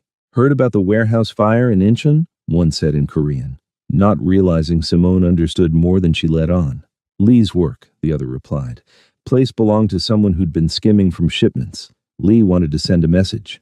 Anyone hurt? 3 workers? Burns? Smoke inhalation? They'll live," but Simone's hands went cold. She excused herself from the curator, walked carefully to the restroom, and stood there staring at her reflection in the mirror. 3 people hurt, maybe permanently scarred, definitely traumatized, because someone had stolen from Lee Sung-ho and he'd responded by burning down their workplace, not targeting the person responsible, targeting the business, which meant targeting everyone who worked there. When she emerged, Lee was waiting near the restroom entrance. He took one look at her face and his expression shifted. "What happened?" he asked quietly. "Can we leave?" Simone replied. "Please?" He didn't argue, just guided her out to his car, told his security detail to handle the remainder of the event, and drove in silence until she was ready to talk. "I heard about the warehouse fire in Incheon," Simone said finally. Lee's hands tightened slightly on the steering wheel. "I see. 3 people were hurt, people who had nothing to do with whoever was stealing from you. Employees who benefited from that theft, who turned a blind eye to it, who chose to remain loyal to someone who was stealing from me rather than report the activity." Lee's voice remained calm. They were complicit. They were probably terrified of losing their jobs if they reported their boss. They were probably just trying to survive. And now they will survive with the knowledge that working for someone who steals from me carries consequences. Simone turned in her seat to face him. "You burned down a building with people inside it. I burned down a building after ensuring everyone had time to evacuate. The 3 who were hurt chose to go back in to try to save inventory. That was their choice, not mine.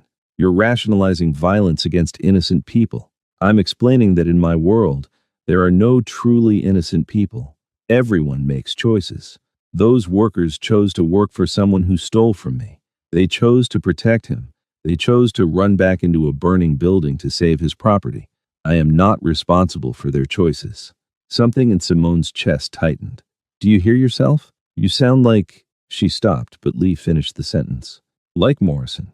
Like your ex-boyfriend, who refused to accept that other people's choices were valid if they didn't align with his desires?" "Yes," Simone said quietly.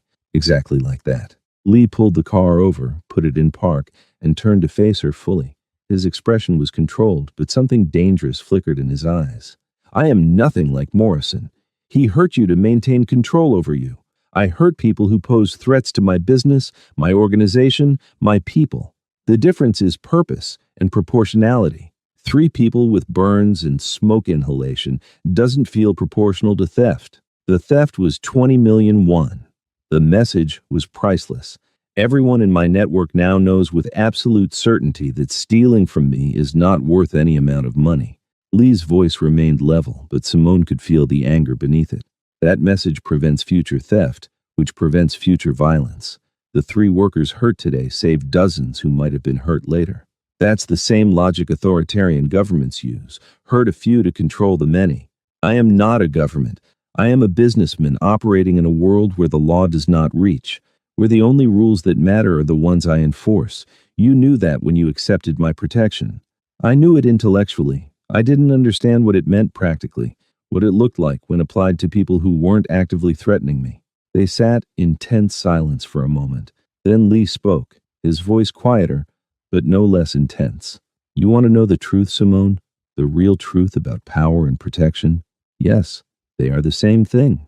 Protection requires power. Power requires the willingness to use violence. You cannot have safety without someone willing to be dangerous on your behalf. You cannot have peace without the threat of war. That is the fundamental truth people like you want to ignore because it makes you uncomfortable. People like me, Simone repeated. People who want to benefit from violence without acknowledging it.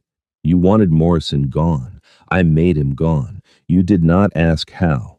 You did not want to know the threats I made, the pressure I applied, the evidence I gathered through methods that would horrify you if examined closely. You just wanted the result, your safety, and you were happy to let me handle the morally complicated details. The words hit like physical blows because they were true. Simone had wanted Dante gone, had been grateful when Lee's intervention made it happen, had never asked about the specific methods because she hadn't wanted to know. You're right, she said quietly. I was a hypocrite. I wanted the benefits of your violence without accepting responsibility for it. You were a survivor doing what survivors do, accepting help from whoever offers it. There's no shame in that. Lee's expression softened slightly. But you do not get to judge me for being what you needed me to be. You do not get to benefit from my methods and then condemn those same methods when applied to situations that don't directly serve your interests. So I should just accept that you're going to hurt people, just look the other way. You should accept that the world is more complicated than the moral frameworks you learned in a safe, comfortable life where violence was theoretical. You should accept that sometimes good people do bad things because bad things are the only language certain situations understand. Simone felt tears prick her eyes, though she refused to let them fall. I don't know if I can do that. Then perhaps our arrangement should end. Lee's voice was gentle but firm. I promised you a year. We have 8 months remaining. But if you cannot reconcile what I am with what I provide, then continuing serves neither of us. The thought of leaving his protection terrified her. Dante might be gone, but the feeling of safety that came from knowing Lee Sung-ho stood between her and harm, that was harder to surrender than she'd realized. I don't want to end our arrangement, Simone admitted. But I also don't want to become someone who rationalizes violence because it's convenient. Then do not rationalize it, acknowledge it, accept it, understand that everything has a cost, and sometimes that cost is paid in other people's pain. Lee started the car again. I will take you home. Think about what you can accept and what you cannot. We will discuss this when you are ready. The drive back was silent. Lee walked her to her building entrance as always, but the gesture felt different now. Less protective, more obligatory. For what it's worth, he said before leaving, I respect that you care about those 3 workers. I respect that you see them as people rather than acceptable casualties. That moral clarity is rare in my world. But it doesn't change anything, Simone said. No, it does not change anything.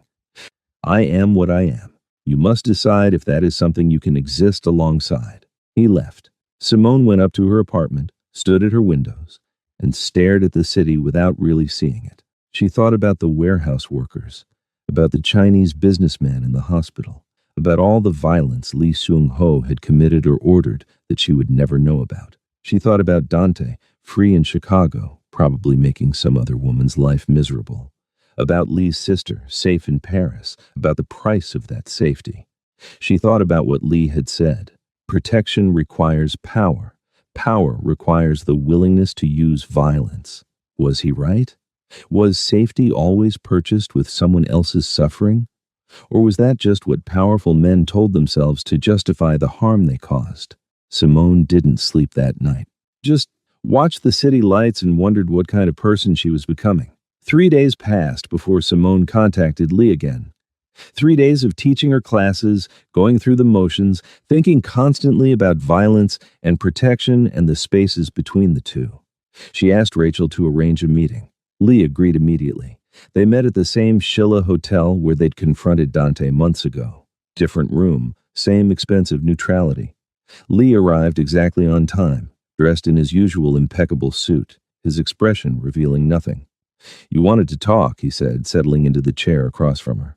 "I've been thinking about what you said, about power and protection being the same thing, about me wanting the benefits of violence without accepting responsibility for it. And you were right. I was a hypocrite. I was grateful you made Dante disappear without questioning how you did it. I accepted your protection without thinking about what that protection required." Simone met his eyes. But I've also been thinking about what that makes you." Lee's expression didn't change. "Tell me, you told me once that you're not Morrison, that the difference between control and protection is consent, that I chose this arrangement freely." Simone leaned forward slightly. "But I'm starting to wonder if you understand the difference as clearly as you claim. Explain." "Morrison needed to control me because it made him feel powerful. Every restriction he placed on my life was about feeding his ego, proving he could shape me into what he wanted. He was pathetic, a small man trying to feel big by making someone else small." Lee's jaw tightened almost imperceptibly, but he said nothing. "You're different," Simone continued. "Your violence serves a purpose. It protects your business, maintains your power, keeps your people safe. It's calculated, strategic, proportionate to specific threats. You're not pathetic. You're competent." I sense a "but" coming. "But competent violence is still violence. Purposeful control is still control. You're better than Morrison, smarter, more measured, more honest about what you are, but you're still using power over people who have less power than you do. You're still deciding that your goals justify harm to others. You're still reducing human beings to acceptable losses in pursuit of your objectives." Lee sat back, his fingers steepled, his dark eyes never leaving her face. "You are describing the fundamental nature of power. Every government, every corporation, every organization that has ever existed operates exactly as you describe. The only difference is whether they acknowledge it honestly or hide it behind euphemism and bureaucracy. I know, and that's what's been haunting me. You're not wrong about how power works. You're just more honest about it than most people." Simone took a breath. "But here's what I keep coming back to. Honesty about harm doesn't make the harm less harmful. Understanding why you hurt people doesn't make the people less hurt. What is your point, Simone?" "My point is that you scared Morrison away from me by threatening his father's company. You protected me by being willing to destroy dozens of jobs, ruin lives, maybe cause deaths if federal charges led to people in Morrison's security turning on each other violently. You saved me by being willing to sacrifice people who had nothing to do with me. Yes, and you accepted that protection gratefully." "I did. I still do. I'm still grateful Dante is gone. I still sleep better, knowing you stand between me and harm." Simone's voice softened. "But I also think you've stopped seeing the cost. You calculate it, you measure it, you determine it's acceptable, but you don't actually see it anymore. Those 3 warehouse workers, to you they're acceptable losses. To their families, their fathers and brothers and sons who came home with burns and trauma. I am aware of that. I factor it into my decisions." "Do you? Or do you factor in an abstract cost-benefit analysis and tell yourself that makes it okay?" Lee's expression darkened. "You are questioning my moral reasoning. I'm questioning whether you have any left, whether you've been doing this so long that you've forgotten what it costs, not in terms of money or power or strategic positioning, but in terms of actual human suffering." The silence that followed was heavy with tension. Lee Sung-ho stared at her with an intensity that should have been frightening, and perhaps it was, but Simone had come too far to retreat now. "You think I am a monster," he said finally. "No, I think you're someone who does monstrous things for what you believe are good reasons, and I think you've stopped asking yourself whether those reasons are actually good enough. What would be good enough? What is the acceptable threshold for violence in your moral framework?" "I don't know," Simone admitted. "Maybe there isn't one. Maybe all violence is fundamentally unjustifiable, and we just tell ourselves stories to make it tolerable. But if that's true, then you don't get to claim moral superiority over Morrison. You're just better at rationalizing. Lee stood abruptly, walking to the window, his back to her.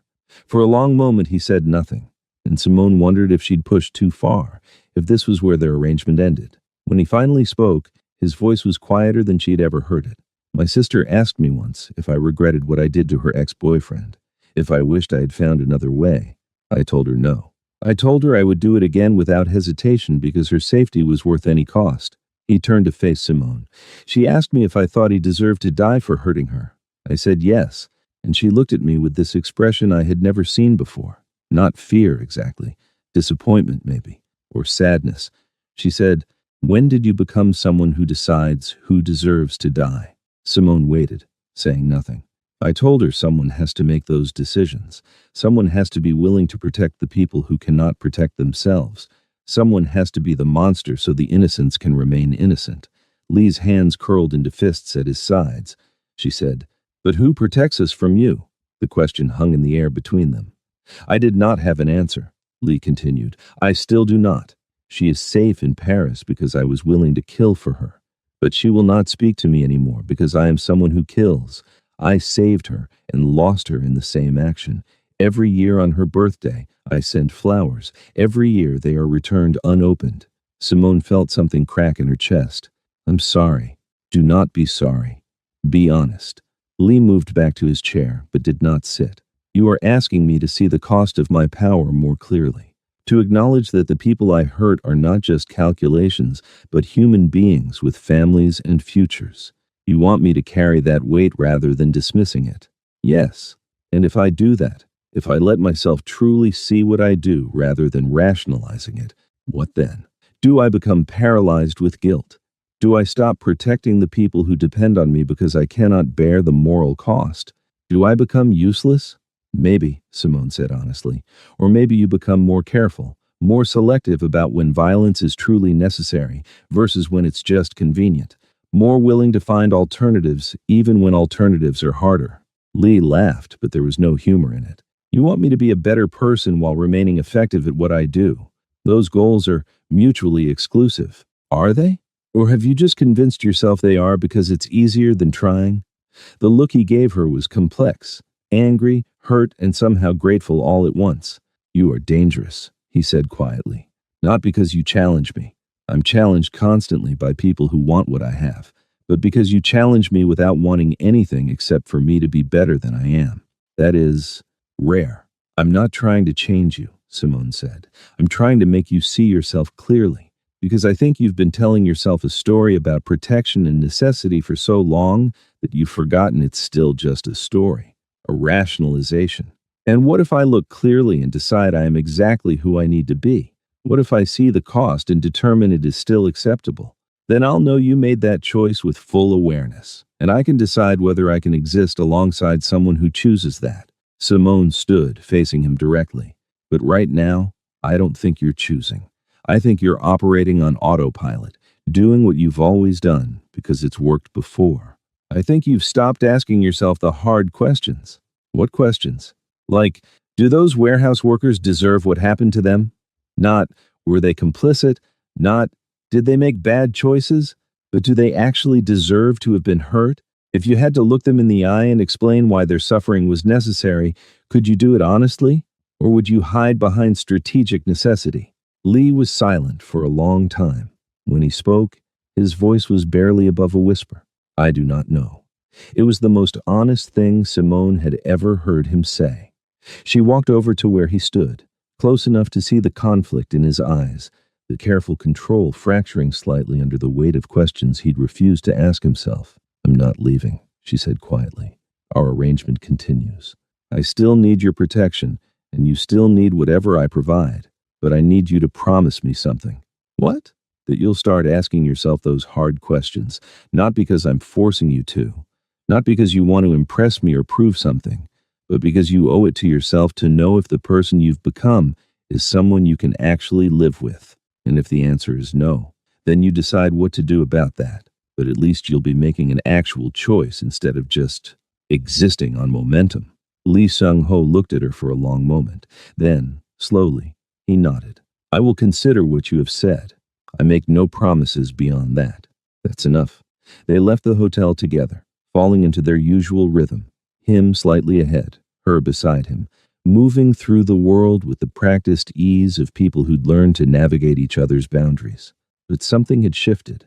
Simone could feel it in the quality of the silence between them. Lee could feel it in the way she looked at him, not with fear or judgment, but with expectation that he'd be better than he'd allowed himself to be. In the car, Lee spoke without looking at her. "You're the only person in my world who has ever asked me to question what I do. Everyone else either fears me or wants to use me. You just want me to think. Is that so terrible? It is uncomfortable, which usually means it is necessary." He pulled up to her building. "Thank you, Simone, for being uncomfortable enough to make me uncomfortable. You're welcome, I think." She got out, started toward the entrance, then turned back. "Lee? Yes? For what it's worth, I don't think you're a monster. I think you're someone who's been doing a monster's work for so long that you forgot you had other options.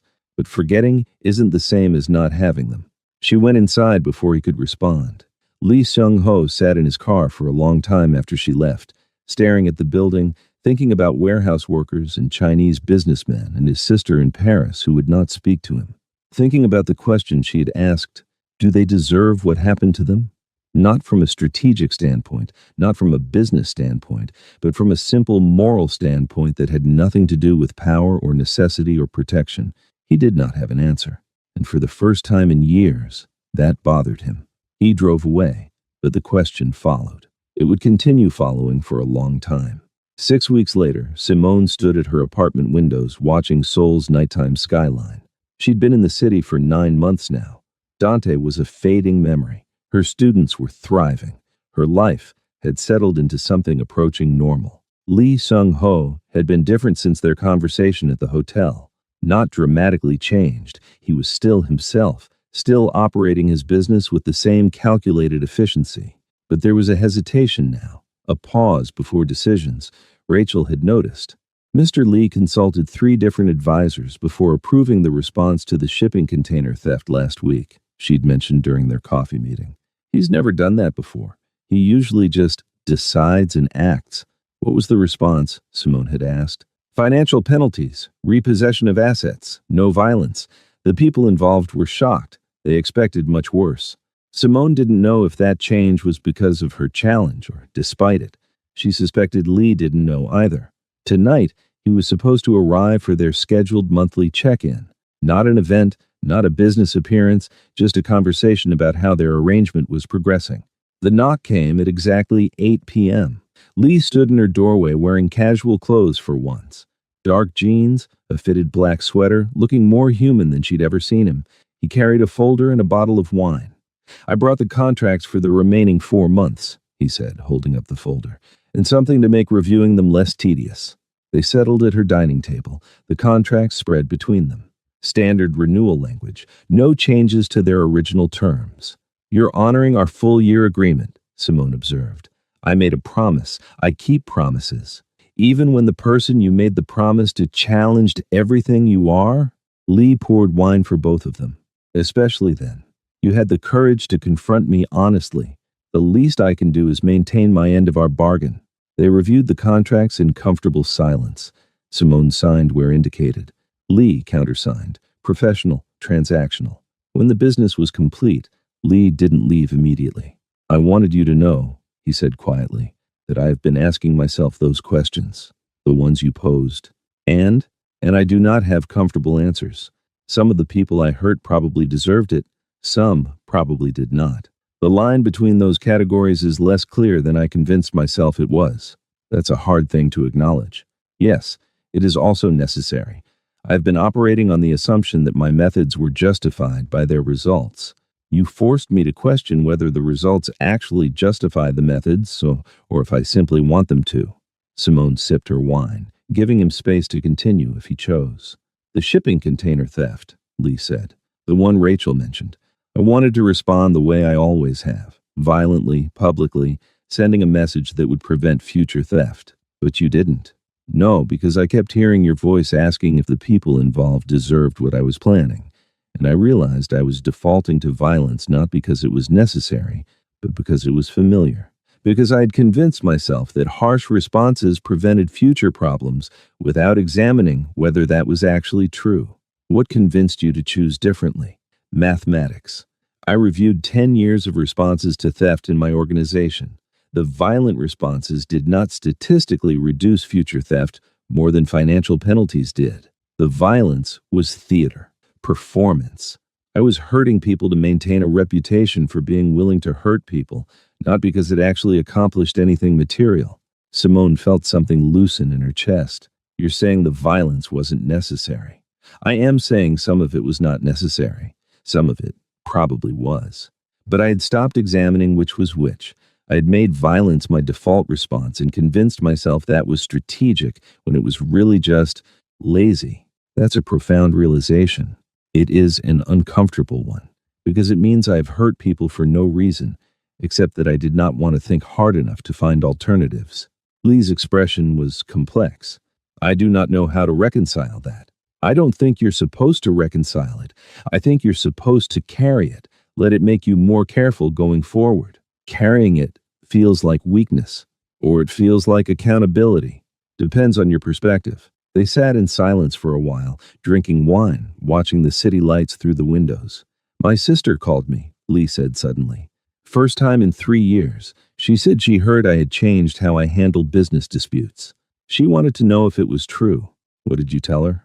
That I was trying to be more deliberate about when violence is necessary versus when it is convenient. She asked why. I told her someone made me look in a mirror and I did not like what I saw. How did she respond? She said she was proud of me. Then she hung up, but she called. That is progress. Simone smiled. Yes, it is. Lee looked at her, his expression unguarded in a way she'd never seen. You forced me to see myself clearly, Simone.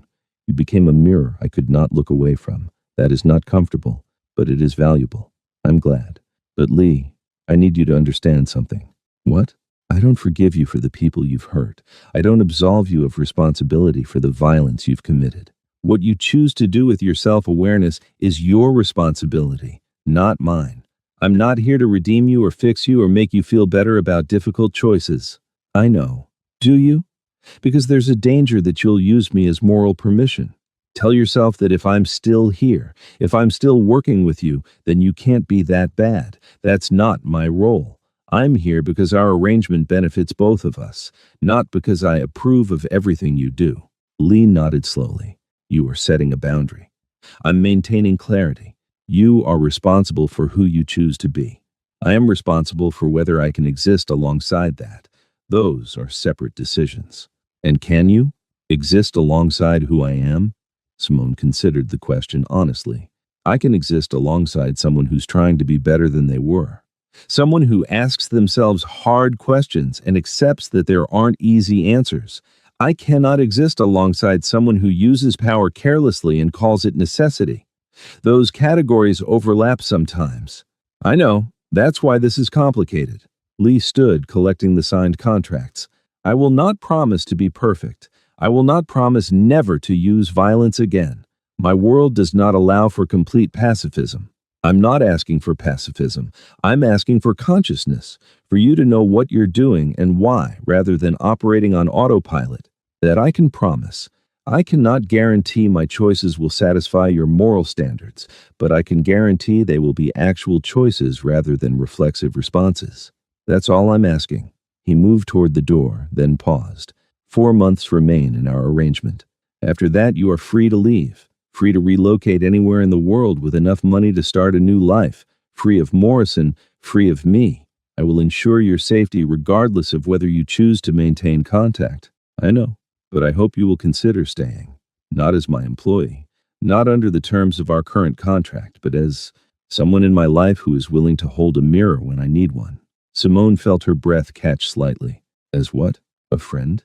I do not have friends. I have associates and employees and people who owe me favors. Lee's dark eyes met hers. But perhaps I could have someone who tells me the truth without fear or agenda. Perhaps that is more valuable than friendship. I'll think about it. Simone said carefully. Ask me again in 4 months when the arrangement ends and I can make that choice freely, without any obligation or power imbalance clouding my judgment. Fair. Lee opened the door, then turned back one last time. Simone, thank you. for not making this easy, for refusing to let me hide behind justifications, for being brave enough to tell a dangerous man that he is becoming something he should not be. You're welcome, though I'm not sure brave is the right word. Maybe just stubborn. In my world, those are the same thing. He left. Simone watched from her window as his car pulled away, disappearing into Seoul's endless flow of traffic and neon. She thought about the past 9 months, about running from Dante, about grabbing a stranger's hand in desperation, about learning to navigate a world where power and protection were inseparable, about watching someone slowly begin to question the foundation they'd built their entire life on. Lee Sung-ho was not redeemed. She had not saved him or fixed him or transformed him into someone safe and comfortable. He was still dangerous, still someone who could hurt people without hesitation when he decided it was necessary. But he was asking himself whether it was necessary, really asking, not just performing the question to make himself feel better. That mattered. Maybe it didn't matter enough. Maybe it would never be enough to balance the scales of all the harm he'd caused, but it was something. Simone poured herself another glass of wine and returned to the window. The city spread below her, millions of people living their lives, most of them never knowing that people like Lee Sung-ho existed, never knowing about the violence that happened in shadows to maintain the order they took for granted. She knew now. She couldn't unknow it. The question was what she would do with that knowledge. In 4 months, her contract would end. She could leave, start fresh somewhere new, pretend this year never happened, or she could stay, continue being the person who held up the mirror when Lee Sung-ho needed to see himself clearly, continue existing in that uncomfortable space between complicity and accountability. She didn't know which choice she'd make, but she knew it would be her choice, made freely, with full awareness of what she was choosing and why. That clarity, that agency, was worth more than safety ever could be. Simone stood at the window, watching Seoul glitter in the darkness, and felt something settle in her chest. Not peace, not quite, but something close to it. Acceptance, maybe, of complexity, of moral ambiguity, of the truth that people could be both protector and threat, both helpful and harmful, both evolving and stagnant. The world was not as simple as she'd once believed.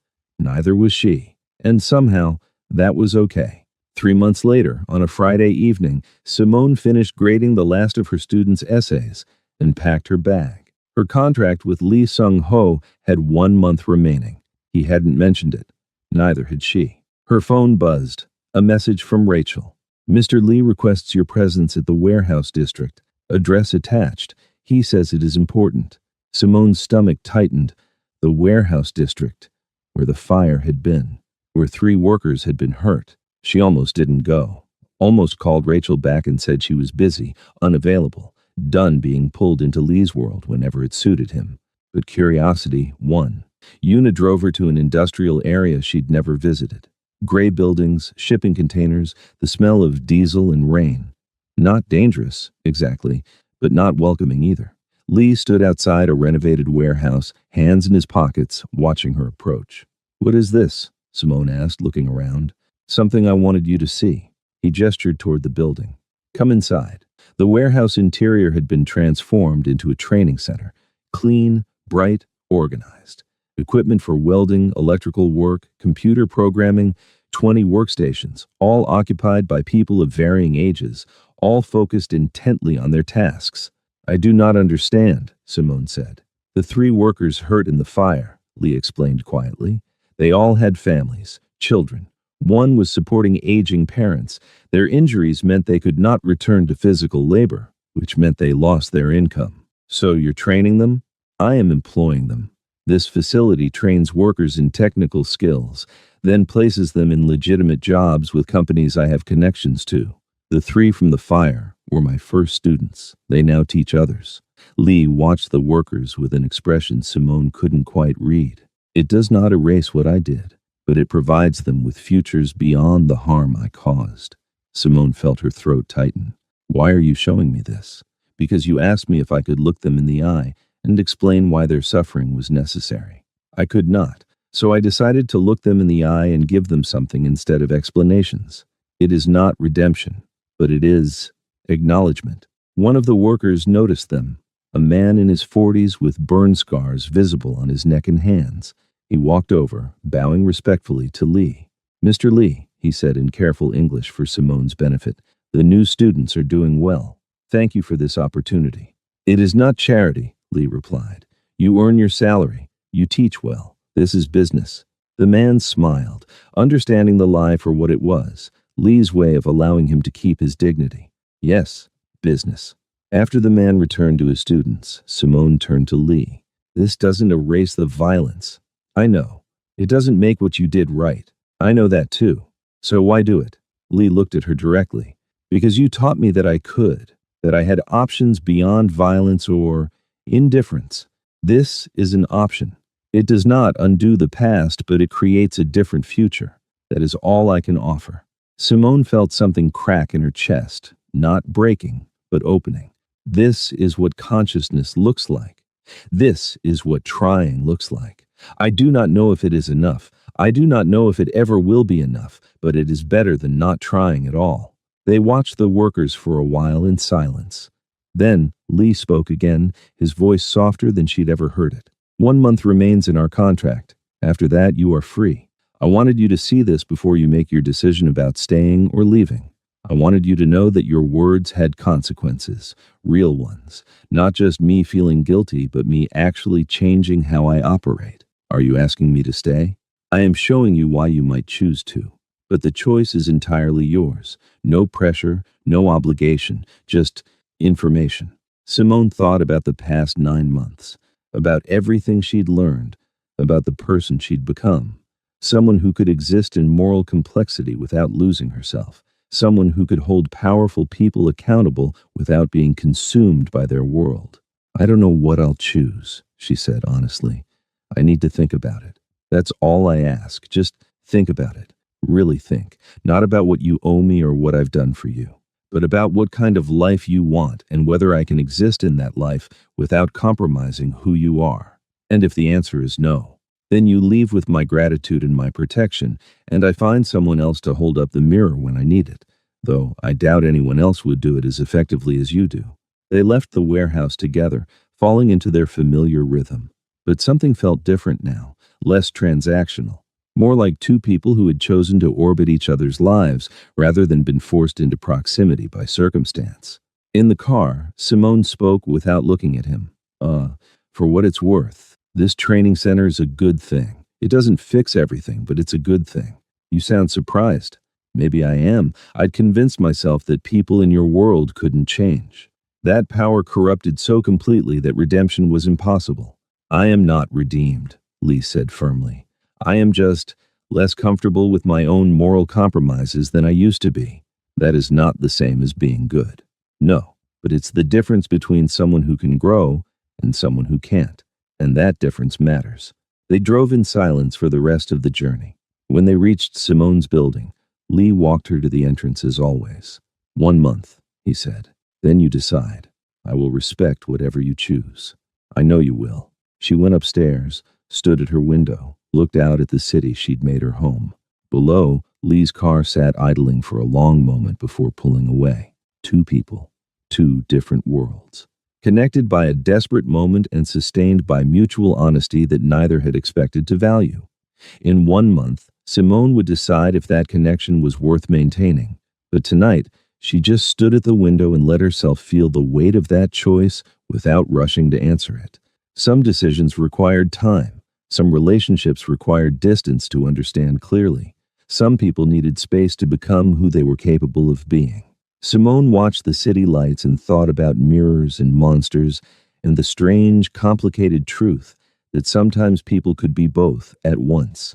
Lee Sung-ho drove through Seoul, thinking about the woman who had forced him to see himself clearly, about his sister in Paris who had called twice more since that first conversation, about the 3 workers in the training center who would never forget what he'd done but might someday forgive it, about the question Simone had asked, do they deserve what happened to them? He still didn't have a comfortable answer, but he was asking the question, and that, he was beginning to understand, was the entire point. The city stretched endlessly in all directions, millions of people, thousands of stories, countless intersections of power and vulnerability. Somewhere in that vast sprawl, A dangerous man was learning to question his own necessity. And somewhere else, a woman who had survived by being smart enough to know when to ask for help was learning that survival and complicity were not the same thing. They were both becoming something different than they had been, not better necessarily, not redeemed, just more aware of the costs of their choices. That awareness would haunt them both, but it would also save them from becoming the worst versions of themselves. In a world built on power and violence and moral compromise, that was as close to victory as either would ever get. The story ended not with resolution, but with recognition, not with love, but with respect, not with happiness, but with understanding. Two people, standing in their separate spaces, looking at the same city, asking themselves the same question. What kind of person do I want to be, and what am I willing to sacrifice to become that person? Neither had the answer yet, but they were both finally asking the right question, and in the space between question and answer, something like hope existed. Not certainty, not peace, not redemption, just the possibility that consciousness mattered. The choices, made with full awareness, could slowly build toward something better than what came before. That even in a world of violence and power and moral ambiguity, people could grow if they were willing to look in the mirror and not look away. Simone stood at her window. Lee drove through the night. The city glittered between them, beautiful and dangerous and endlessly complicated, just like everything worth understanding. The end. This story explored uncomfortable truths about power, protection, and the thin line between the two. Drop a comment and tell me, could you exist alongside someone dangerous if they were trying to become better? Is consciousness enough, or do past actions define us forever? Which character's perspective resonated with you more, Simone's moral clarity or Lee's practical necessity? Your thoughts matter, and I want to hear them. If this story made you feel something, tension, discomfort, hope, frustration, hit that like button. And subscribe to Love and Tension for more stories that don't offer easy answers but ask important questions. Remember, the most powerful stories are the ones that make us examine ourselves, not just the characters. What did you see when this story held up a mirror?